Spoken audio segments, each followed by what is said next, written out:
Bien, muchas gracias al colegio por la invitación para presentar esta temática.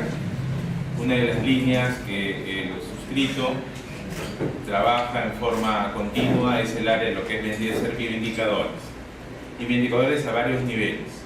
Y en esta oportunidad de lo que vendría a ser el rubro de bioindicadores, vamos a presentar el tema ligado a lo que es la evaluación de lo que es la calidad de suelos por tóxicos y cómo nosotros podemos emplear diversos modelos para poder explicar qué cosa está sucediendo con ese tipo de matriz ambiental tan importante.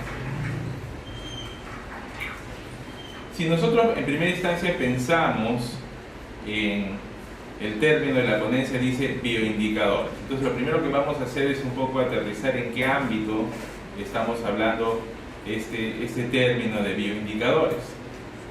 Como podemos notar en la diapositiva, el término bioindicadores podría tener una acepción que involucre varios términos. Por un lado, podría estar ligado a poder entender los diferentes procesos de índole biológico.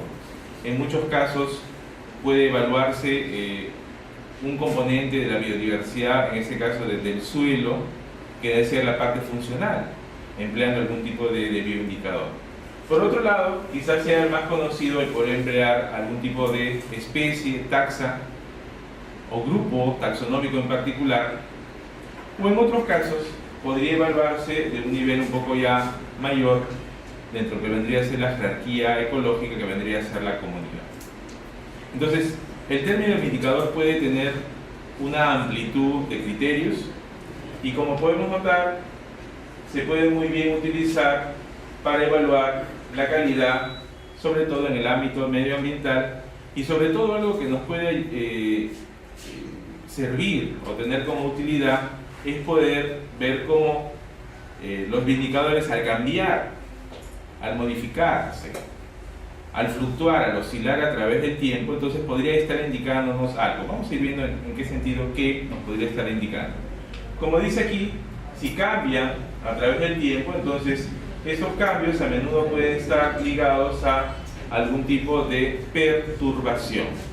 Perturbación sobre todo de tipo antropogénica, algún tipo de estrés y sobre todo en el marco de esta presentación ligado a tóxicos. Entonces la idea es poder ver cómo procesos biológicos, especies, comunidades pueden fluctuar, oscilar, cambiar tanto en el tiempo como en el espacio ante diversas situaciones estresantes. De hecho, el campo de acción de los bioindicadores es poder entender cómo estos factores con impacto por el hombre antropogénicos pueden ejercer, digamos, algún tipo de efecto y ver en este caso los cambios. Por ejemplo, acá notamos algún modelo a nivel del suelo. En el suelo son muy común dentro de lo que vendría a ser la fauna edáfica, los macroinvertebrados, algunas familias de coleópteros, como en este caso los carápidos. Ahora, ¿para qué nos sirven los bioindicadores? Si uno hace una revisión de lo que está publicado en la literatura con relación, digamos, hacia dónde se orienta el uso de los bioindicadores, podemos notar que se pueden dividir en tres grandes grupos: la utilidad o el uso de los bioindicadores. Por un lado, nos puede ayudar a monitorear, pensar el medio ambiente, es decir, cambios con relación a variables físicas y químicas. Y es ahí donde entra de manera en particular la presencia de los tóxicos. Cuando nosotros hablamos de tóxicos, sobre todo en este caso tóxicos químicos, estamos refiriéndonos a cualquier sustancia que sea de origen, en algunos casos natural, y en muchos casos producida por el ser humano de naturaleza sintética, que puede ejercer algún tipo de cambio o modificación en algún tipo de modelo biológico. Otra utilidad también podría ser para monitorear algún tipo de proceso ecológico, y también otra utilidad podría ser con fines de monitoreo de biodiversidad. En esta presentación nosotros nos vamos a centrar en el primer aspecto, que es monitoreo del medio ambiente y sobre todo por químicos, y en este caso por tóxicos de diversos grupos. En la parte inferior, nosotros podemos notar acá algunos grupos de invertebrados, en este caso del ámbito terrestre, ¿no?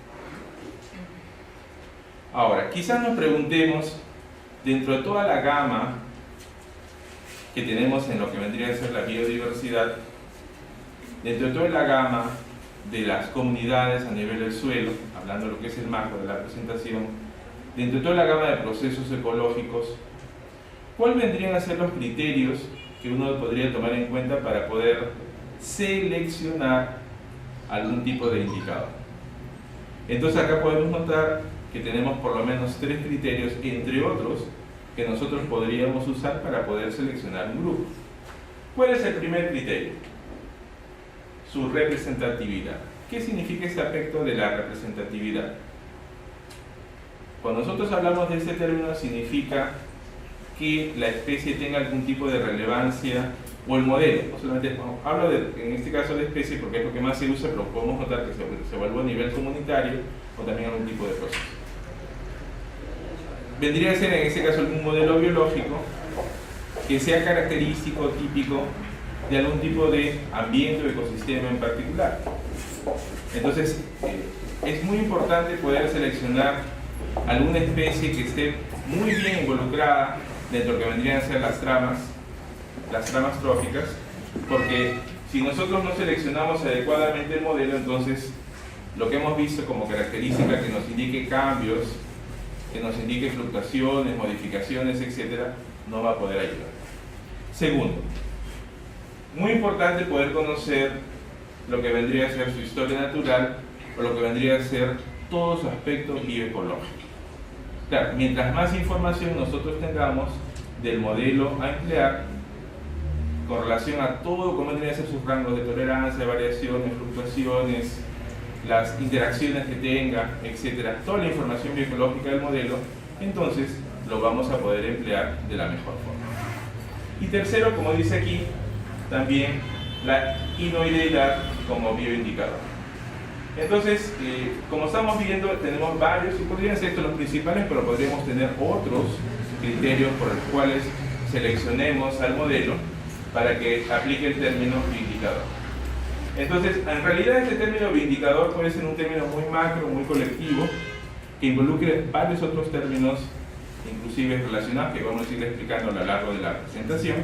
Pero lo importante es que, como dice aquí la palabra clave, que nos ayuda a poder detectar, o sea, la detección de algún tipo de respuesta del modelo usado ante el estrés. Y en este caso el estrés, ¿cuál vendría a ser? Los tóxicos, las sustancias químicas que estén involucradas. Ahora, todo esto, el asunto de los bioindicadores, podría ser, sobre todo en el ámbito ligado al aspecto de tóxicos, estudiado por una rama de la investigación que se llama la ecotoxicología, y en este caso la ecotoxicología del suelo, como contamos ahí en la diapositiva.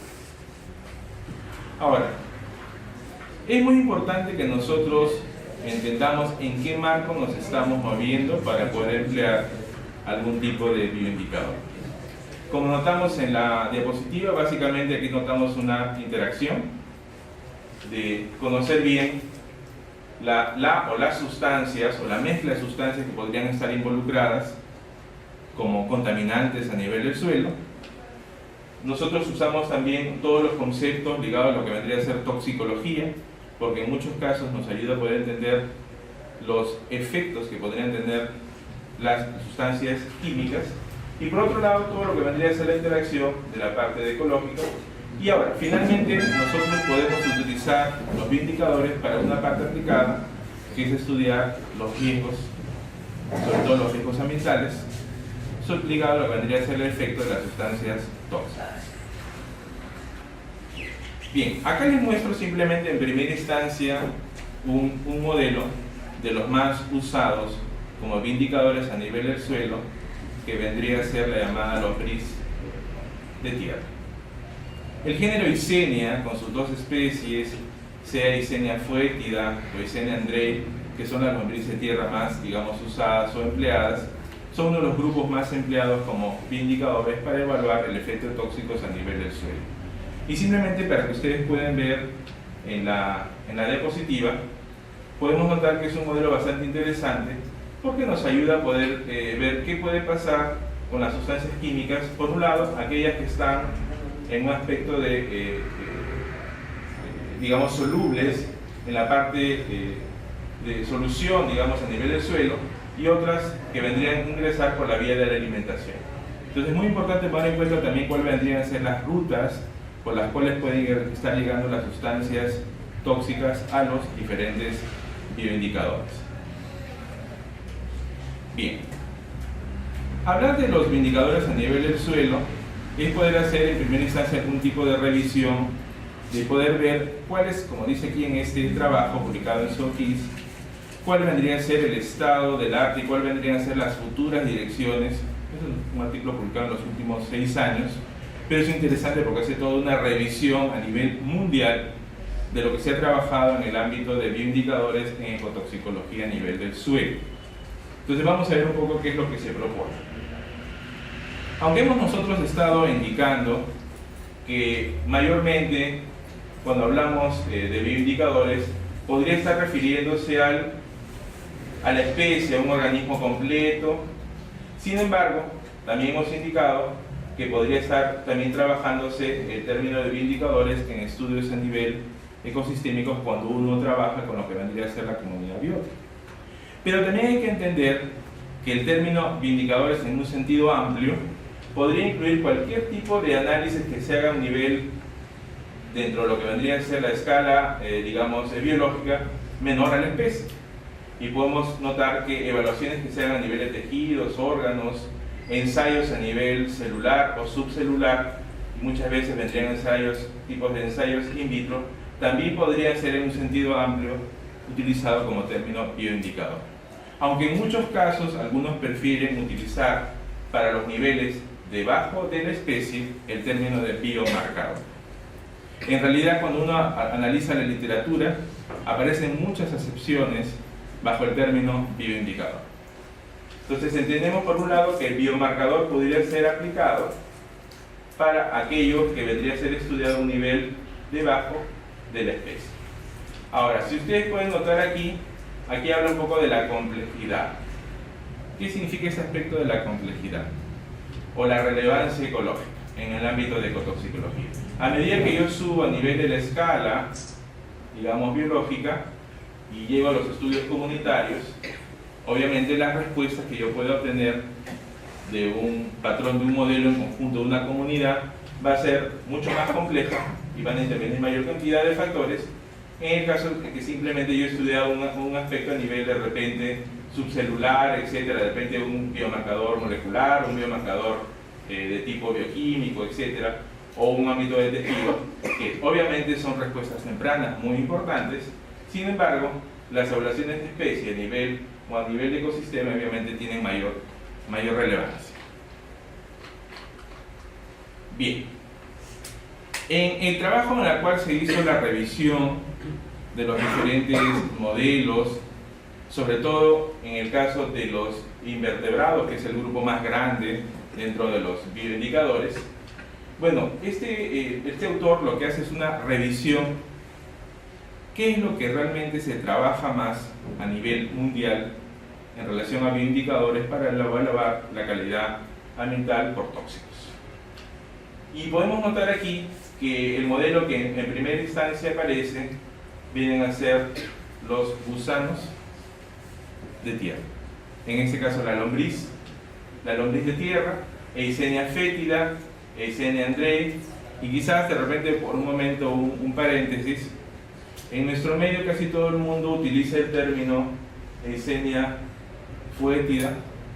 Sin embargo, si uno realmente hace una revisión, y justo el año pasado lo hicimos con una anestesistas, cuál de las dos especies es la que teníamos en nuestro medio, la realidad estaba indicando de que, a pesar de que todo el mundo le llama fétida, la que está presente en nuestro medio, al parecer, no es fétida, sino Eisenia andrei.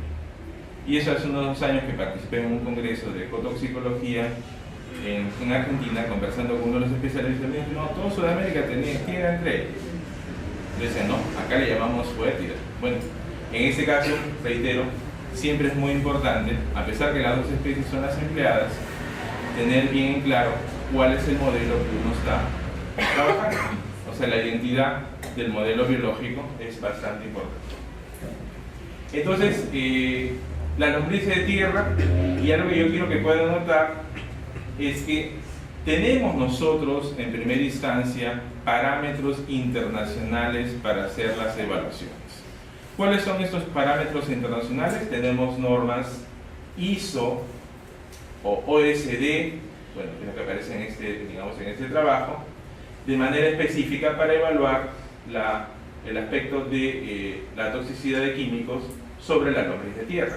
Si ustedes notan un poco la diapositiva, de repente para el fondo se ven letras un poco más pequeñas, pero lo que quiero que puedan notar es que los ensayos se pueden hacer a corta duración y se pueden hacer también ensayos a un tiempo más largo, que podría ser un efecto crónico. O sea, en pocas palabras, tenemos efectos agudos, tenemos efectos crónicos, y en el caso de los efectos crónicos, algo que se evalúa en muchos casos es el efecto a nivel de la reproducción y el crecimiento.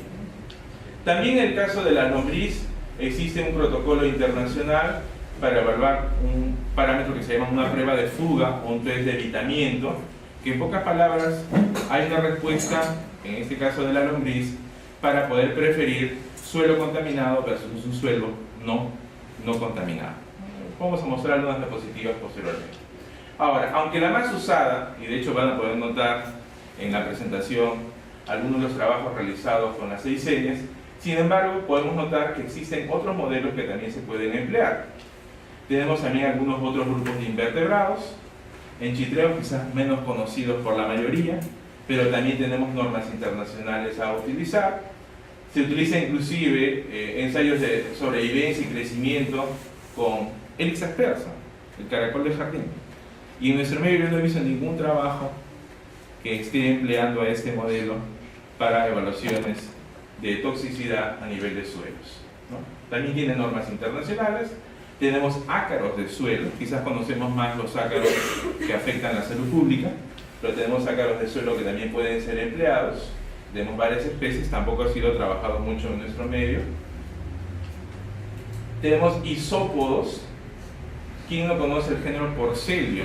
El chanchito de suelo, chanchito de la humedad, que a veces ni le prestamos mucha atención al modelo. En los estudios de ecotoxicología podrían tener bastante relevancia, evaluar la sobrevivencia y crecimiento, y les voy a mostrar un caso en la presentación.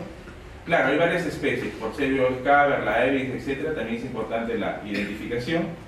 Algunos otros grupos insectiles como colébolas o inclusive escarabajos de suelo también podrían ser, digamos, utilizados o empleados.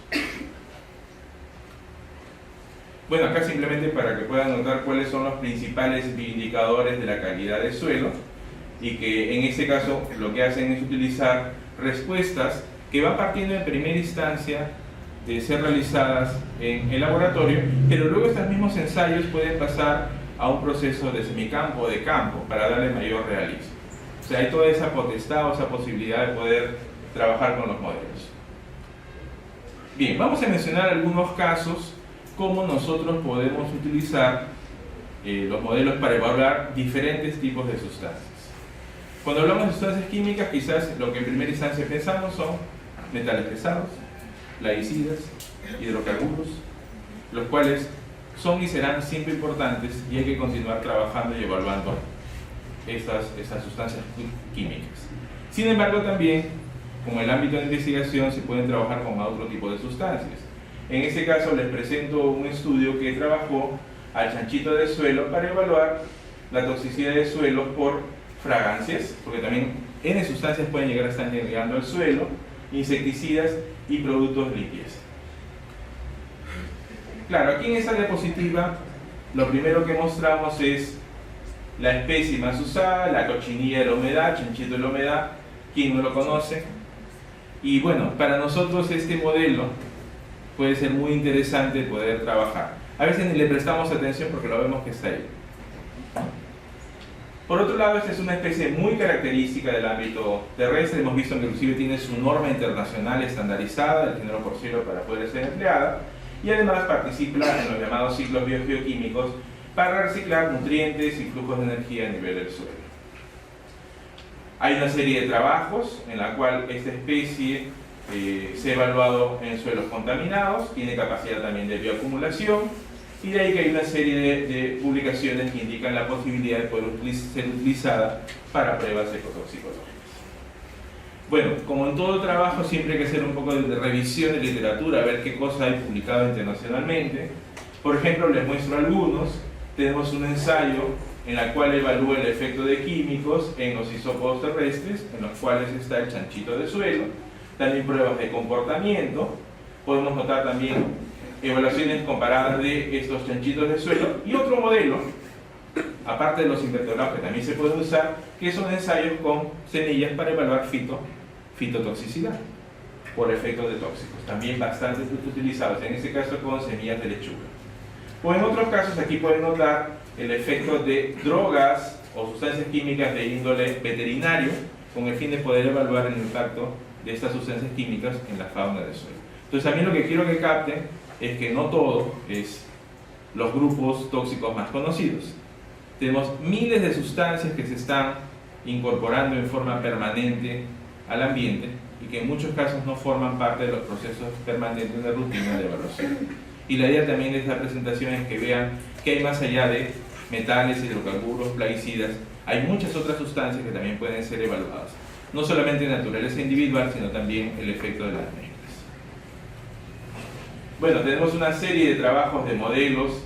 Mira, acá hacen, por ejemplo, la división bioindicador y biomarcador, ¿no? Recuerden que hemos indicado todo lo que está debajo de al nivel de especie, podría ser considerado cualquier tipo de respuesta como biomarcador. ¿Okay? O por ejemplo el efecto del impacto de plaguicidas en la alimentación, sobrevivencia, o estudios de herbicidas pueden ser también trabajados.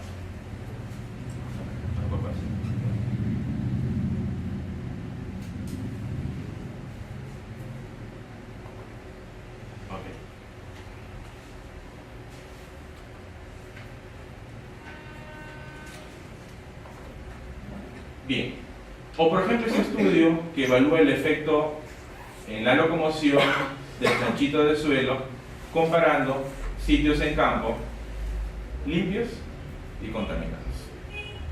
O sea, modelos muy diversos, en este caso ligados al chanchito. O en este caso el efecto de plaguicidas como el dimetoato, que evalúa tanto efectos locomotores como un biomarcador que vendría a ser la actividad del acetilcolinesterasa.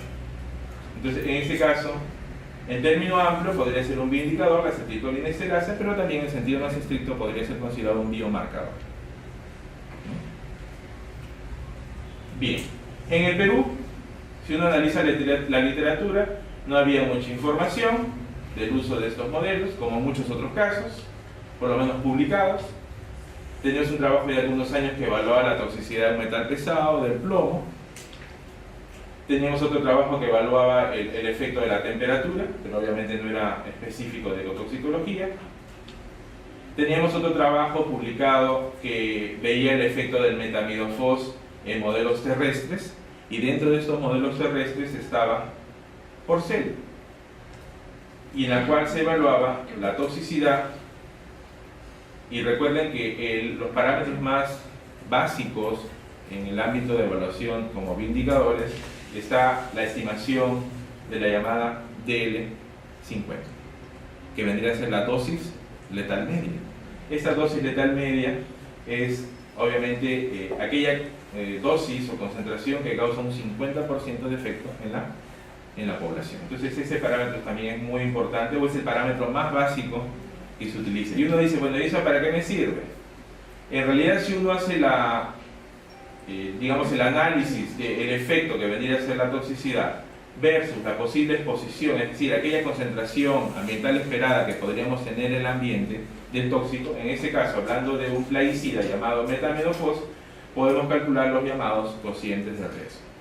En conclusión, si yo calculo el cociente de riesgo, puedo saber por el modelo empleado si existiría riesgo o no de la presencia del tóxico a nivel del suelo.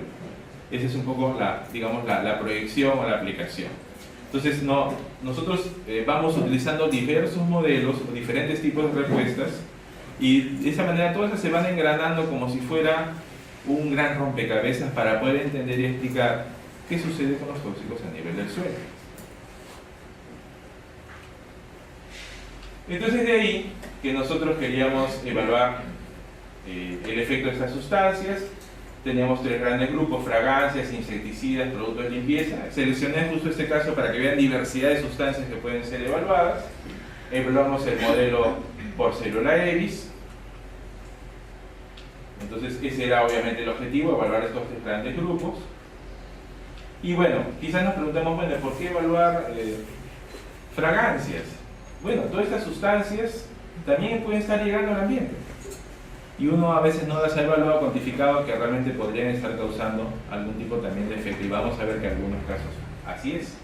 Se evaluaron fragancias que iban desde aceite de cananga, limón, eucaliptol, sándalo, aceite de rosa, etc. 5 insecticidas desde tametrina hasta cedrastina. Productos de, digamos, de limpieza, de desinfección, etcétera, que iban de azufre, pinesol y algunas otras sustancias como ciprofloxacina, etcétera, ¿no? Bueno, ¿cuál era la hipótesis de trabajo? Que al evaluar toda esa diversidad de sustancias, partíamos que no existía efectos y por otro lado que sí había algún tipo de efecto en el modelo empleado, en este caso, por sí, chanchito de suelo. Bueno, teníamos la diversidad de sustancias, digamos, químicas a evaluar, aquí en este caso con los insecticidas de grupos diversos. Por ejemplo, la saliraxtina es un extracto botánico, como podemos notar aquí. O en este caso, algunos otros llamados productos de limpieza también con fórmulas muy variadas. Bueno, ¿qué cosa se hizo en ese tipo de ensayo? Lo que nosotros hicimos fue, en primera instancia, tener una especie de terrario para poder mantener los chanchitos, y luego a partir de ahí hicimos dos tipos de ensayos. Ensayos agudos, los cuales se hacían con las formas juveniles de segundo estadio y de una edad determinada. Todos estos detalles son importantes en el proceso de estandarización del modelo, porque si yo cambio una condición, entonces voy a tener una respuesta diferente. Entonces es muy importante tomar en cuenta la edad del modelo, el tamaño, etc. El tiempo de lectura. Esta es la respuesta aguda. La respuesta aguda, el parámetro que yo voy a determinar es la llamada dosis letal media, DL50. Otro tipo de ensayo subletal, es decir, cuando hablo de ensayo subletal, son aquellos que no van a producir mortalidad, pero sí algún otro tipo de respuesta. En este caso son respuestas del comportamiento que van desde repelencia, evitamiento o hasta atracción hacia la sustancia química. Y en este caso lo que se hizo fue colocar los chanchitos en envases, y luego lo que tienen que hacer los chanchitos es escoger, colocando en una línea media, tierra contaminada versus tierras no contaminadas, y tenían que ver si había algún tipo de preferencia hacia la tierra o a un tipo de tierra o no. Un poco lo que se ve aquí, este es el envase, la mitad del envase, entonces el chanchito se coloca en el medio y luego se va viendo horariamente en qué parte de la tierra va a preferir. ¿Usted piensa que no hay respuesta? Obviamente sí hay respuesta en esta prueba, que no es una ocurrencia mía, es una prueba que está estandarizada, tiene su norma ISO a nivel internacional. Se llama pues la prueba de evitamiento, pruebas de fuga, etc. Acá se ve un poco más claro, ¿no? Porque se ha mostrado con colores de tierra, el chanchito se coloca en medio y se va haciendo toda una evaluación, y luego se sacan una serie de índices estadísticos para verla, si hay repelencia, no hay repelencia, etc. Bien, otra cosa que queremos indicar, que en muchos casos los semilleros de investigación, los estudiantes, los que empiezan a participar, siempre les da pena decir, no, vamos a matar modelos biológicos, etcétera, para ver respuestas. Lo cierto está en que todo esto ya está entrando dentro de lo que vendrían a ser comités de éticas, aspectos éticos.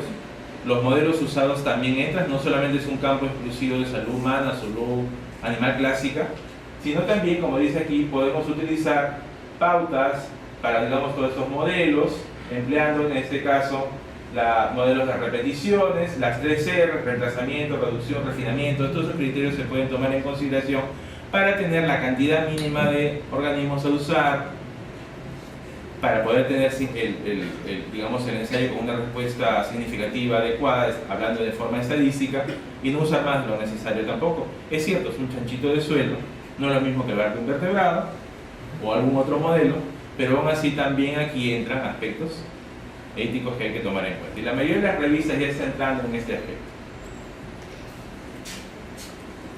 Bueno, les voy a mostrar simplemente algunas de las tablas que se generan cuando uno evalúa el efecto de, digamos, de esos modelos. Por ejemplo, acá tenemos el efecto del aceite de cananga mediante aspersión sobre el comportamiento del aire.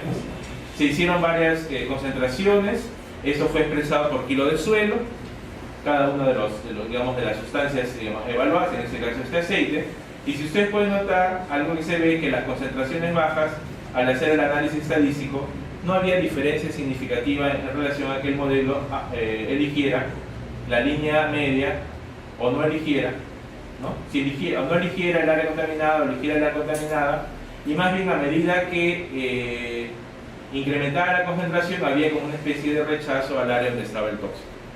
Es decir, no elegía el área con tóxicos en un nivel, digamos, en un porcentaje mayor. Lo que está indicando que las sustancias, en este caso consideradas tóxicas, podrían estar teniendo un efecto de repelencia hacia el modelo. Lo mismo se hizo, por ejemplo, acá con el otro, es una tabla, la tabla 9, hay muchas tablas generadas aquí, y aquí sí, desde la concentración más baja, ya había más de 70 hasta cerca del 90% de no preferencia hacia la tierra que tenía la sustancia aquí. Los ensayos que mostré previamente es ese ensayo de comportamiento, pero también se puede evaluar la mortalidad, y podemos notar, para el caso del verde de malaquita, que a medida que incrementábamos la concentración, también por ejemplo 400 miligramos por kilo de suelo, podíamos notar respuestas significativas, y lo que era de esperar es que a medida que incrementa la concentración, incrementa también la mortalidad del modelo. Eso es lo mismo para los insecticidas. Acá se hicieron pruebas de elección con una sola dosis, y lo que sí podemos notar es que hubieron diferencias significativas para el caso de la deltametrina a concentraciones, miren, bastante bajas, es decir, cada sustancia reacciona de forma diferente.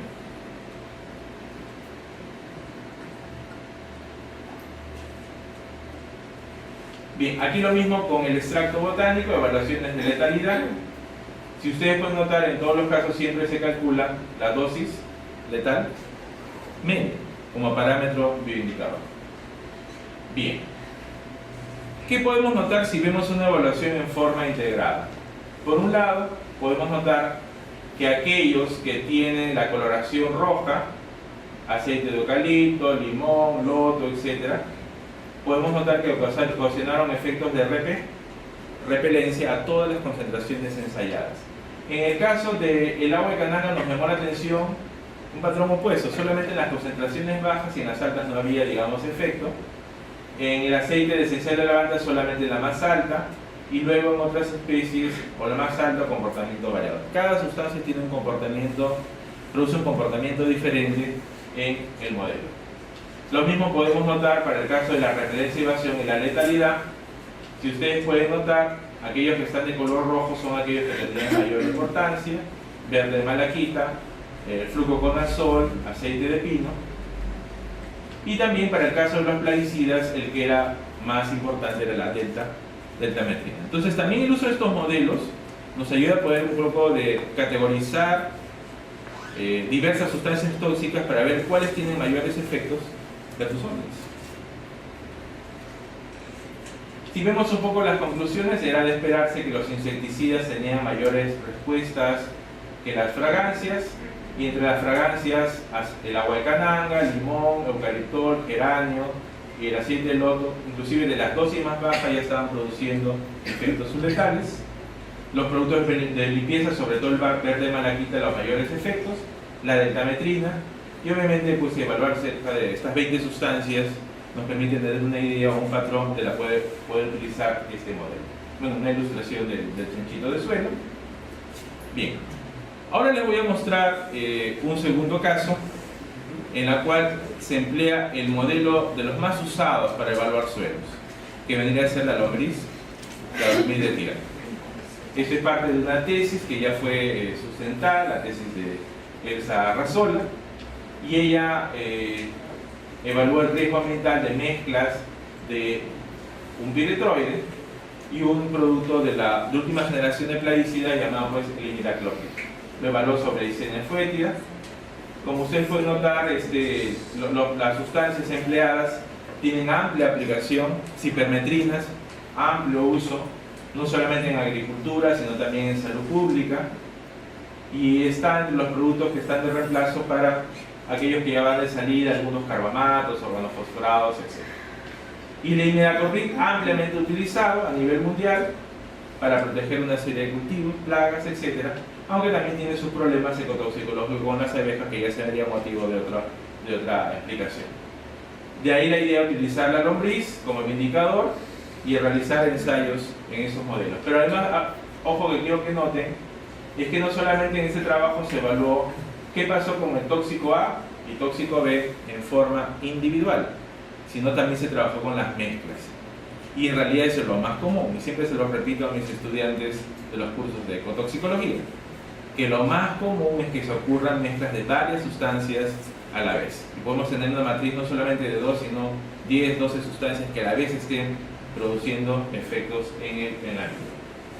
Bueno, acá podemos notar, digamos, los diversos tipos de envases en los cuales fueron colocados los suelos, con los plaguicidas, las mezclas, las lombrices, digamos, empleadas.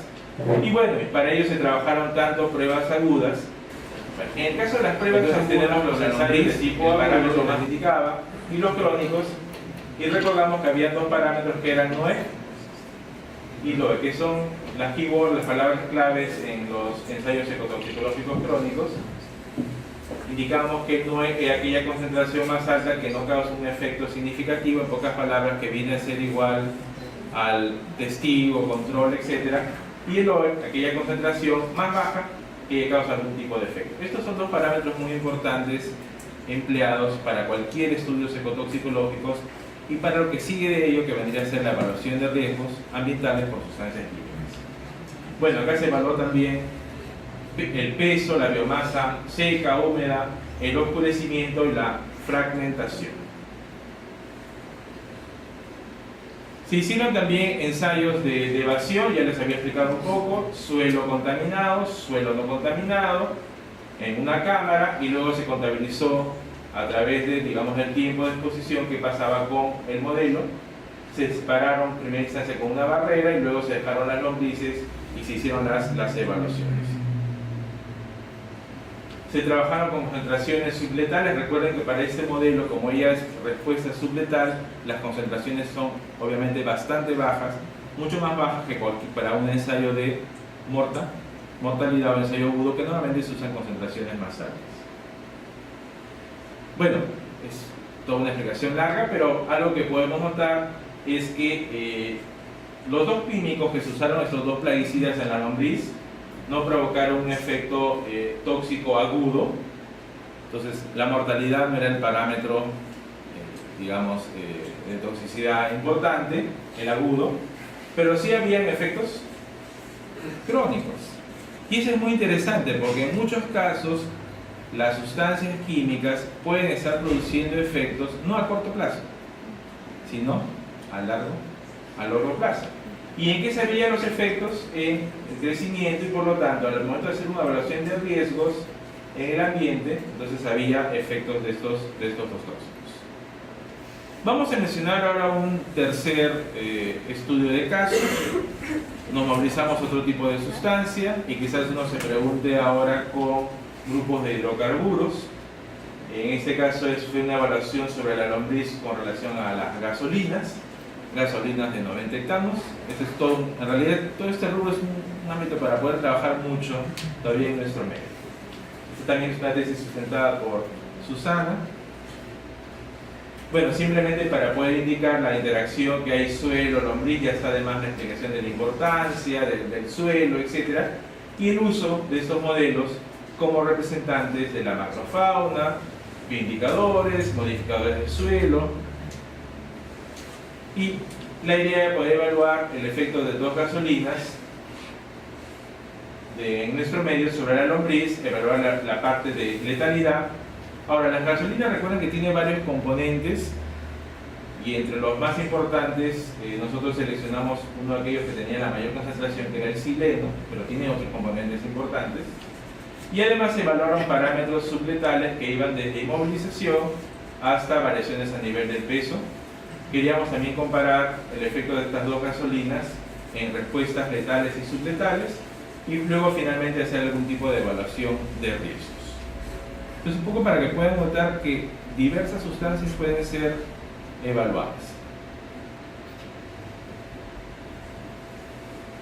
Bueno, en esta diapositiva un poco que pueden también notar el esquema de evaluación de riesgo de esas dos gasolinas, en la cual lo que hacemos es determinar el riesgo. Acá aparece otra palabrita importante que vendría a ser el llamado PNEC, y este PNEC es básicamente una relación entre el valor de toxicidad sobre un factor de seguridad. ¿Y qué significa este factor de seguridad?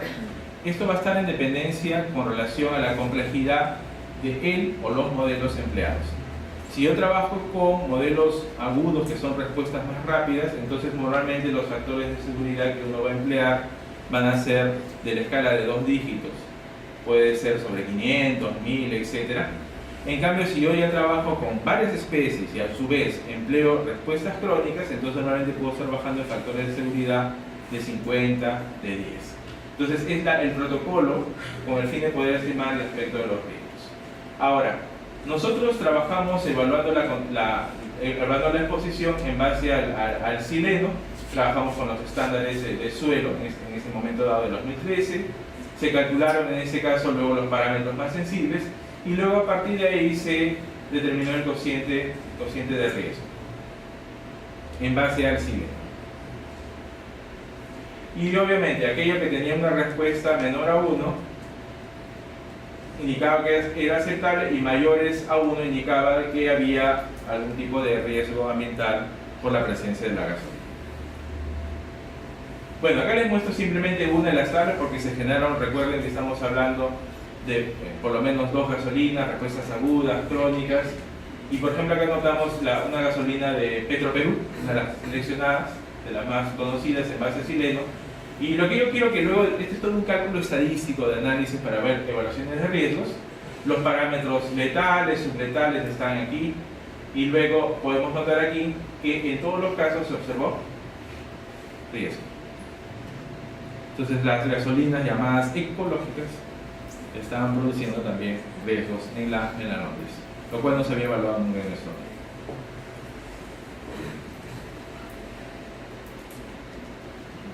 Lo mismo tenemos el caso con la de Repsol.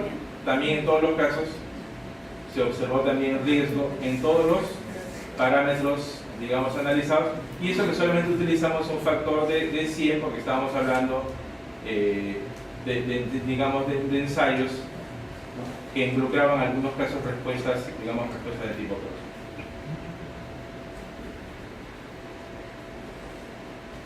Entonces, si hablamos solamente de toxicidad, ¿no?, quizás nuevamente la toxicidad de tipo aguda quizás no era la más importante, pero sí los parámetros subletales ocasionaban efectos en el oscurecimiento, adelgazamiento, movilidad de la lombriz, desde concentraciones que estamos hablando de microgramos por kilo de suelo. O sea, concentraciones realmente bastante bajas. Ahora, uno podría pensar que las dos gasolinas producen el mismo efecto, pero obviamente cada una de ellas tiene ligeras parámetros físico-químicos diferentes entre una y otra, y eso ocasiona sensibilidades diferentes. Por ejemplo, en el Petroperú, el parámetro más sensible era el oscurecimiento, y en la de Repsol era el adelgazamiento. Entonces no produce el mismo efecto. También cosas interesantes para poder evaluar. Bueno, acá están, digamos, más explicaciones de las evaluaciones de riesgos. Todos los parámetros ocasionaron riesgos. ¿Y eso qué significa? Que los estándares para sileno en suelo, quizás pensemos un poco que desde la perspectiva de toxicidad, de la perspectiva de conservación del suelo, quizás podrían ser reanalizados.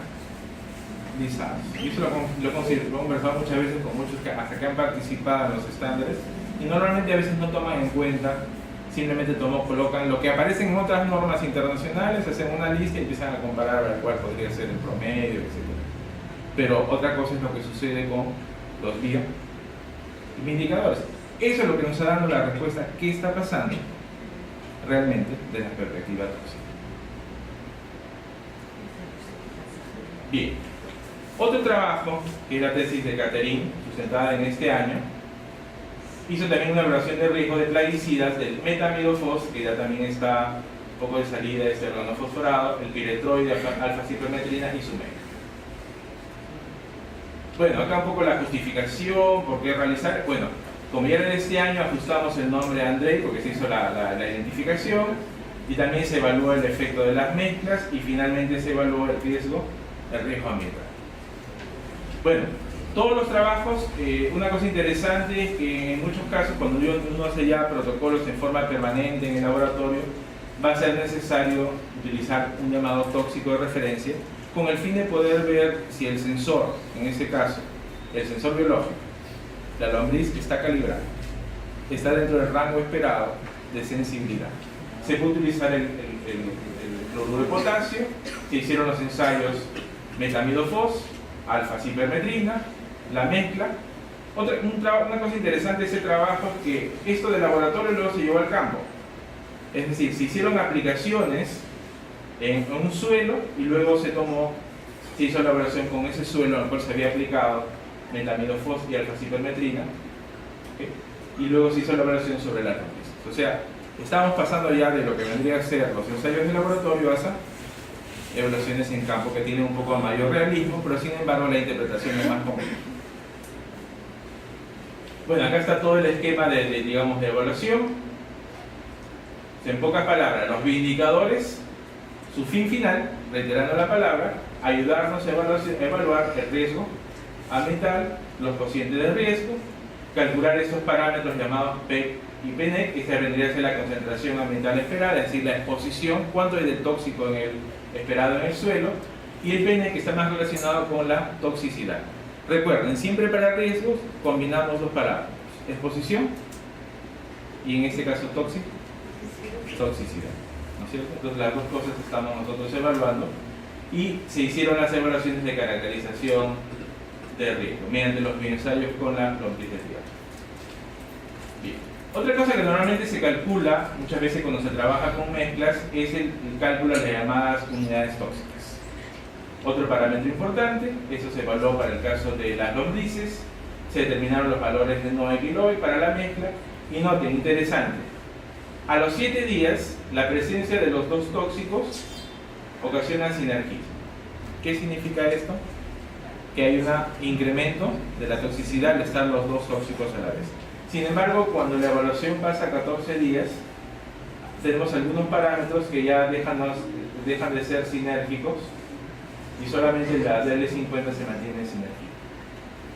Lo cual nos está evidenciando que las respuestas en los tiempos de exposición pueden ser también variables, aparte de per se la presencia de los tóxicos que estén dos o más a la vez. Bueno, calculamos, en este caso, esto se evaluó con el suelo agrícola, estoy mostrando solamente un collage de alguna de las partes de la presentación. Se hicieron pues la preparación de los suelos. Los suelos se fueron, digamos, fraccionando, por decirlo así, tener concentraciones de suelos desde el 100% que era el suelo agrícola luego de la aplicación con los dos tóxicos, y se pudo notar que las concentraciones más altas se observó a los 7 y a los 14 días hasta 100% de mortalidad. Un poco que estaba reflejando lo que se hizo en laboratorio, ahora con el suelo tomado directamente del campo. ¿Okay? Se hicieron las curvas también de toxicidad. Y bueno, aquí podemos notar un poco las conclusiones. El metamidofos, efectos letales, también efectos subletales. La alfa-cipermetrina, también hay efectos letales y sobre todo reducción del peso corporal. Y el metamidofos es más tóxico que la cipermetrina. La toxicidad más bien de la mezcla causa mayores efectos en la mortalidad y en la variación de peso. Y los datos de toxicidad individual no reflejan el verdadero riesgo, ya que podemos notar que cuando hay mezcla de dos sustancias hay un incremento de ¿qué? De la toxicidad. Entonces, si tenemos límites para tóxicos por separados, el comportamiento es diferente cuando es una mezcla. Por eso me acuerdo de una oportunidad, y alguna vez he repetido a mis estudiantes, que estuve presente como panelista, y creo que lo he repetido por ahí en algún momento, ante los jefes de las campañas del área ambiental, hace unos 3 años atrás. Y mi pregunta fue si ellos ponían la mano sobre los estándares que ambientan tanto de agua como de suelo, teniendo en cuenta que sucede esto, aquello, que entonces varios obviamente indicaron que más bien era un tema que se mezclaba entre lo técnico y lo político, más que simplemente basarse solamente en la parte técnica. Bueno, cosas un poco para reflexionar. Y bueno, acá se notan un poco las evaluaciones de riesgos. Metamidofos, el suelo agrícola tenía un efecto tóxico de letalidad y reducción de peso. Bien, otra cosa que también hemos hecho recientemente es también una evaluación de riesgos de suelos agrícolas en la zona de Cañete. Eso fue parte en una universidad en la cual también trabajo, que se hizo un trabajo de responsabilidad social universitario.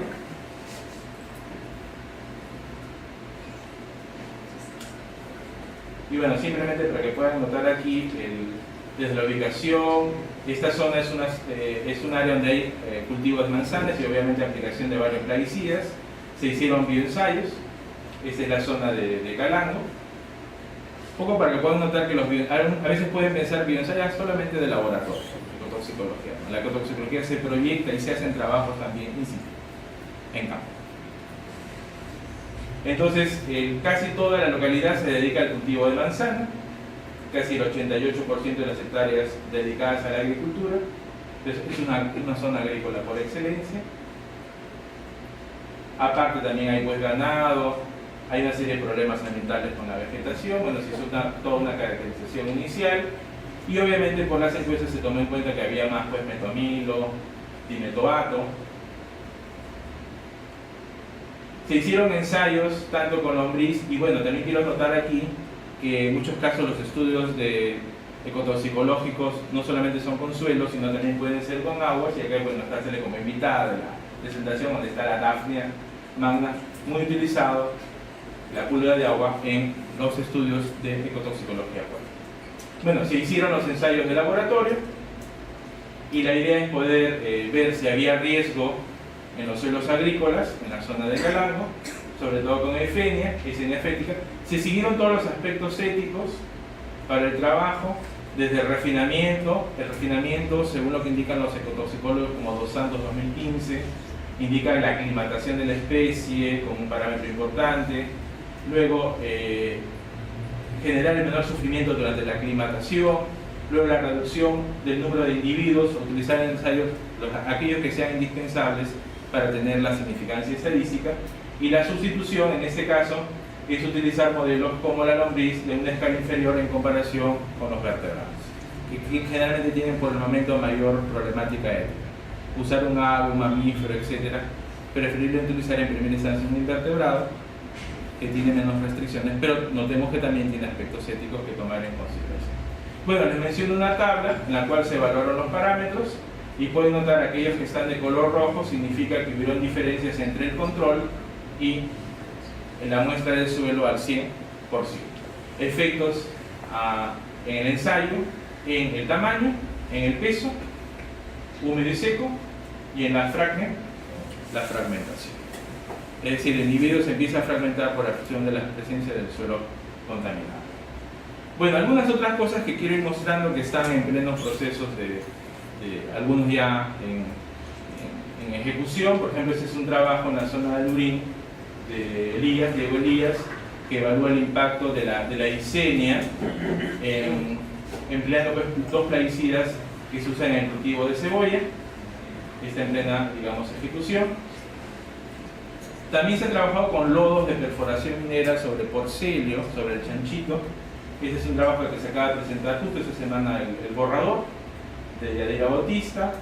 Tenemos otro trabajo que evalúa el efecto ya a nivel de la absorción de plomo en plantas. También tenemos esa línea con la maíz, espinaca, col, y ver cuál es el efecto de la urea en la absorción del plomo. Este es el trabajo de Selma, también acaba de presentar la semana pasada su borrador. Tenemos también un trabajo que, bueno, es un poco más colateral de la parte de suelos, la parte aérea, evaluando el efecto de plaguicidas en polinizadores en el cultivo de cacao. Está en la fase final del proyecto. Tenemos también un tesista reciente que estaba a trabajar en metales pesados en la zona del área de conservación en Ventanilla, de Joseph Rosas. de José Ortega, investigación formativa evaluando Medicago, Daphnia e Icenia en suelos procedentes de la zona web de Loreto, Madre de Dios. Y en realidad hay más trabajos que se podrían ir indicando, sumando a los que ya estamos presentando a continuación. Bueno, una cosa que recientemente hemos publicado en el ámbito de ecotoxicología en cuadernos de investigación es el efecto del amonio en la lombriz de tierra, un trabajo también bastante completo e interesante. Con el fin de poder hacer un resumen de lo que hemos estado trabajando en la presentación, todo lo que hemos visto de estudio de indicadores, una de las aplicaciones es el llamado ERA. ¿Qué cosa es ERA? Evaluación de riesgos ambientales por sustancias químicas. Y si ustedes notan aquí, nosotros tenemos varios niveles. El nivel en el cual utiliza el modelo de especie, que es el central, con ensayos agudos y crónicos que hemos hablado en varias facetas, con varias sustancias tóxicas. Luego pueden tenerse estudios que se realizan a nivel de microcosmos o mesocosmos, en la cual ya interactúan varias especies a la vez para poder explicar qué va sucediendo con lo que se ve en el campo, y los cuales muchas veces los resultados son mucho más complejos. Ahora, todo esto se inserta dentro de 3 componentes que también repito siempre a mis estudiantes en los cursos de ecotoxicología. Por un lado tenemos los estudios ecotoxicológicos. Por otro lado tenemos lo que vendrían a ser los parámetros físico-químicos y las concentraciones de contaminantes, que también y siempre va a continuar siendo algo muy importante. Y en tercer aspecto tenemos el biomonitoreo. Esos 3 componentes, que forman como una especie de triada o una especie de triángulo, nos ayudan a hacer una buena interpretación de lo que realmente está sucediendo con algún tipo de muestra ambiental. En algún estudio puede trabajarse en un componente, en otro componente, en un tercero, pero quizás de repente el fin, la meta podría ser involucrar todos los componentes a la vez para tener mejores respuestas, mayores métricas sistematizadas, integradas, holísticas, etc. ¿no? Claro, a medida que yo suba de los niveles tenemos mayor complejidad, ¿no? Sobre todo cuando trabajamos estudios de campo ecotoxicológicos es mucho más complejo, muchas variables.